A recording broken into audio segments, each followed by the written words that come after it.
तुम्हाला योग्य वाटणाऱ्या एका मुद्द्यावर बोलायचं ठरवलं तर कोणता मुद्दा? सगळ्यात महत्वाचा मुद्दा मराठा आरक्षणाचा. थोडं तपशिलात सांगता का? आमचे शरदराव अस्सल मराठा आहेत. त्यांच्या हातात सत्ता आली ना की मराठा आरक्षण बहाल होईल. मराठा आरक्षण तर आजही आहे. पण ते आरक्षण चांगलं नाहीये. शरदराव आले तर ते नीट कार्यक्रम करतील. अहो काका, तुमचे शरदराव आतापर्यंत 4 वेळा मुख्यमंत्री होते, विसरलात? तुम्ही भाजपकडून आहात असं वाटतंय. ते होते 4 वेळा मुख्यमंत्री. परिस्थिती अनुकूल नव्हती. त्यांना आरक्षणावर काही करता आलं असतं ना तर नक्की केलं असतं. तुम्ही तर अगदी लहान बाळ असाल तेव्हा. अहो आम्ही पाहिलंय सगळं. अहो म्हणूनच तर विचारतोय काका, सांगा ना आम्हाला जरा स्थिती कशी अनुकूल नव्हती ते. आता 3 मिनिटात इतकं सगळं कसं सांगायचं? मी सांगतोय त्यावर जर तुमचा भरोसा नसेल ना तुम्हाला ठेवायचा तर नका ठेवू. मग काय बोलणंच खुंटलं. अहो काका, असे रागवू नका. 1994 पर्यंत महाराष्ट्रात 34% आरक्षण होतं. शरदरावांनी 23 मार्च 1994च्या दिवशी जी आर काढला. जी आर क्रमांक सांगतो 1093/21/CR141/93/16. या जी आर मधून भटक्या विमुक्त जातींचं आरक्षण जे 4% होतं त्याला 11%वर नेलं, म्हणजे 7%नी वाढवलं. ओबीसीचं आरक्षण 10% होतं, ते वाढवून 19% केलं.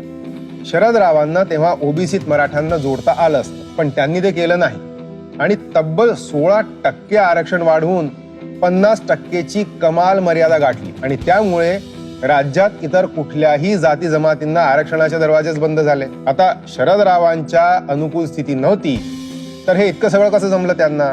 तुम्ही बायसड आहात. अगदी शक्य आहे काका, पण तर्काला तर्काने उत्तर द्या ना. अहो तर मग तुम्ही सांगा ना तर्क. आले मोठे तर्कवाले. 2च साधे तर्क आहेत. पहिलं म्हणजे 1980 मध्ये मराठा आरक्षणाची मागणी पहिल्यांदा झाली. तेव्हापासून फडणवीस मुख्यमंत्री झाले तोवर मराठा समाजाच्या मुख्यमंत्र्यांनी 28 वर्ष 126 दिवस राज्य केलं. त्यापैकी कोणीही मराठा आरक्षण दिलं नाही. ते सोडलं तरी दुसरा मुद्दा आहेच. आजच्या घडीला शरदराव काय म्हणतायत? त्यांची मराठा आरक्षणावरती काय भूमिका आहे? ते आरक्षण देणार आहेत का नाही? आणि देणार असतील तर ओबीसीतून देणार आहेत का नाही? ते काय म्हणतायत यावर? आता त्यांची भूमिका मी कशी सांगू? साहेब मुरलेले राजकारणी आहेत.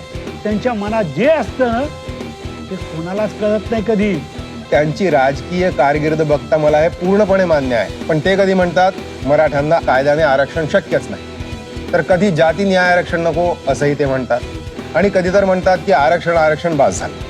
कधी सर्व पक्षीय बैठक बोलवून चर्चा व्हायला हवी म्हणतात, मात्र तशी बैठक बोलवली की तिच्यावर बहिष्कार टाकतात. अहो राजकारणात पोटातले डावपेच ओठावर नको ते मान्य, पण किमान एखाद्या मुद्द्यावर एक समान भूमिका तर दिसायला हवी. काही धोरण तर तयार व्हायला हवं. आणि ती भूमिका काय आहे, ते धोरण काय आहे, इतकंच तर मी विचारतोय. एजंट आहात तुम्ही फडणवीसांचे. मला ना तुमच्याशी चर्चाच करायची नाही. काकांना बहुतेक उत्तर द्यायचं नव्हतं.